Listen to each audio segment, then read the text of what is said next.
এখন আচ্ছা কিন্তু খেটটা দল করে লাগবো লাশ ফালাই দিবি ঠিক আছে আজকে আচ্ছা খালি কোন মাইরা লাশ হারাই দিবি হ্যাঁ আইন এই কুড়ি মুড়ি গার ওই কাড়া রে এই এই এই কাড়া তোর কত যাও তুমি এদিকে যাও আতিক দল করে কই দিলা তোরা কুড়ি গার দিয়া ভালো হইবো না ধরন দে ভালো হইবো না কিন্তু আতিক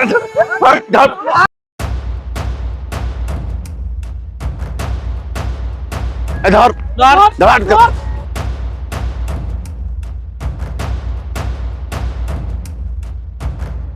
হ্যাঁ হ্যাঁ আজকে এরকম পোষণ দিছি একদম হেড চেল চেক করে আর সাহস পাইতো না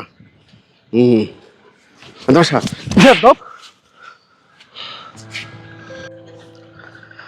কাকা তুমি আর মারলা কি রে আতিক সে তো তোর চাচা লাগে চাচাকে জমি জমার বিষয় নিয়ে তাকে লোকজন নিয়ে হামলা করা তাকে দৌড়ানে দেওয়া এটা কি কোনো ভালো কাজ করছস?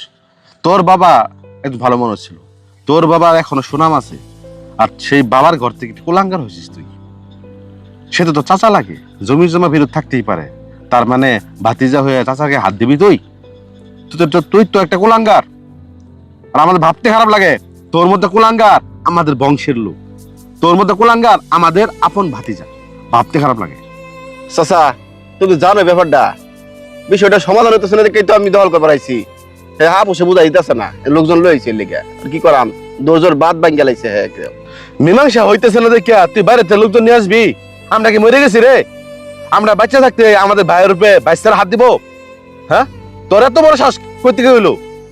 তোর বাবা একজন শিক্ষক ছিল, তোর বাবা সুনাম, বাইরে গেলে এখনো বলে তুমি অমুকের ভাই না, সাধারণ মাস্টারের ভাই না তুমি, এখনো সম্মানটা আমরা পাই। আর তুই একজন মাস্টারের ছেলে হইয়া, একজন মানুষ কারিগরের সন্তান হইয়া তুই আজকে তোর আপন চাচাকে হাত দিলি? লোকজন গুন্ডা ভাড়া করে নিয়ে আসা তাকে তুই হুমকি তুমি করতেছস? তুই একটা শিক্ষিত মানুষ হইয়া তুই এই কাজটা কেমনে করলি? পারিবারিক ঝামেলা হয়েছে, আমরা আছি, আমরা বসে সমাধান করবো, জমি জমা ঝামেলাটা আমরা বসে সমাধান করবো, তুই কেন তুই বাঁচতে হয় কেন তুই এই কাজটা করবি? তোর বাবার যে সম্মানটা আছে, সম্মান অর্জন করতে অনেক বছর লাগে, সারাটা জীবন লাগে, কিন্তু সম্মান খোয়াতে 1 সেকেন্ড লাগে না। সেজন্য বাবার সম্মানটা ধরে রাখ। তোর বাবা মারা গেছে, আল্লাহ জান্নাত নসিব করুক। আমরা ভাইকে মিস করি, পদে পদে আমাদের ভাইকে মিস করি। এই যে একটা ঈদ আসছে, আমাদের ভাই থাকতে আমরা একসাথে কুরবানি গরু কিনতে যেতাম, কি আনন্দ ফুর্তি হইতো। আজকে তোদের মতো কিছু কুলাঙ্গার সন্তানের জন্য, কিছু কুলাঙ্গার ভাই ভাতিদের জন্য সম্পর্ক নষ্ট হয়ে যাচ্ছে। তোরা বাপ মারার পরে তোর কাউকেই মানুষ না, চাচা জেডা পুফু কাউকে তোরা মানুষ না, তোর নিজেরা কি মনে করস? শোন, একটা কথা মনে রাখবি, রক্তের সম্পর্ক কখনো বেমানি করে না, রক্ত কখনো বিচ্ছিন্ন করা যায় না, এটা মনে রাখবি। তোর বাবা মারা গেছে, বাবা মারা যাওয়ার পরে তোর বাবার ছায়া চাচা জেডার মুখে ভাসে, আর তুই ভাসতে হইয়া তুই চাচাকে কিভাবে হাত তুলিস? বেয়াদব, এখনো সময় আছে, তোর কাকার কাছে মাপসা, পারিবারিক ঝামেলা এটা আমরা মিটাবো। হ্যাঁ, আর নেক্সট টাইম যদি কখনো এগুলো বিষয় নিয়ে হামকে দামকি করস, তাহলে কিন্তু তোর সমস্যা হবে, বলে দিলাম ভালো করে। কাকা আমি তো আসলে কি করবো, মানে চাচারা তো কয়েকবার কইছি, এত শুনছে না, মাথাটা গরম হয়ে গেছে, একটা ভুল করে ফেলছি।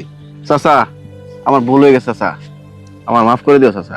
কইছে বাবা ভুল করছস, মাফ করে দিছি, তগর কুলে পিঠে করে মানুষ করছি, তগর কত গুমুত যে আতাইছি এটার কোনো শেষ নাই।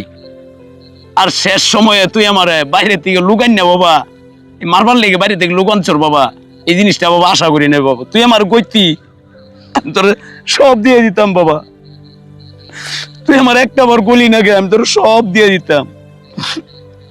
যা বাবা, ভালাই করছো, আল্লাহর রাস্তা তোর মাফ করে দিয়েছি বাবা। চাচা ভুল হয়ে গেছে, আর করতাম না চাচা, ঠিক আছে? মাফ করে দাও।